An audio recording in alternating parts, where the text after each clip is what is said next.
ప్రభునందు ప్రియమైన వాళ్ళారా, మీరంతా బాగా ఉన్నారని ఆశిస్తున్నాను.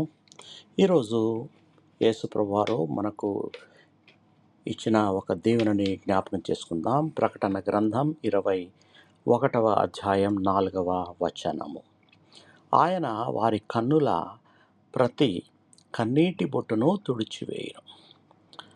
మన జీవితంలో ఎన్నో బాధలు, నిరాశలు, కన్నీళ్ళు ఉంటాయి. కొన్నిసార్లు మనలను ఎవరు అర్థం చేసుకోలేదని, మన కష్టాలను కనీసం ఎవరు వింటలేదని కూడా అనిపిస్తుంది. కానీ దేవుడు ఈ వాక్యం ద్వారా మనల్ని ఎలా బలపరుస్తున్నాడంటే, మన ప్రతి కన్నీటి బొట్టును ఆయన చూస్తాడంట. మన హృదయ వేదనను ఆయన తెలుసుకుంటాడంట. ఈ అద్భుతమైన వాగ్దానము ఏంటంటే, ఒకరోజు ఆయన స్వయంగా మన కన్నీటన్నిటినీ తుడిచివేస్తాడంట. అక్కడ మరణం, దుఃఖం, ఏడుపు, బాధ ఇవేమీ ఉండవంట. ఈ వాగ్దానం విశ్వాసులకు గొప్ప నిరీక్షణనిస్తుంది. ఈరోజు మీరు ఏ సమస్యలో ఉన్నా, ఏ బాధలో ఉన్నా దేవుడు మిమ్మల్ని మర్చిపోలేదు. మీ కన్నీళ్ళు వృధా కావు.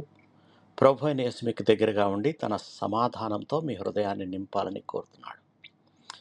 ప్రార్థన చేసుకుందాం. ప్రియ పరలోకపు తండ్రి, మా జీవితంలో ఉన్న ప్రతి బాధను, ప్రతి కన్నీటిని మీరు చూస్తున్న దేవుడై ఉన్నందుకు మీకు వందనాలు, కృతజ్ఞతాస్తుతులు.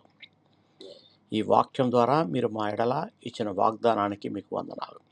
ఈరోజు నిరాశలో ఉన్న వారికి ధైర్యాన్ని, దుఃఖంలో ఉన్న వారికి ఆదరణను, బలహీనులైన వారికి బలాన్ని అనుగ్రహించండి. మా కన్నీళ్లను ఆనందముగా మార్చి మీ సమాధానంతో మా హృదయాలు నింపండి.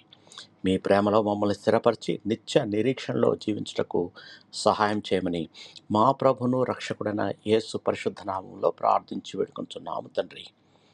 ఆమేన్. దేవుడు మిమ్మల్ని బహుగా దీవించి ఆశీర్వదించునుగాక.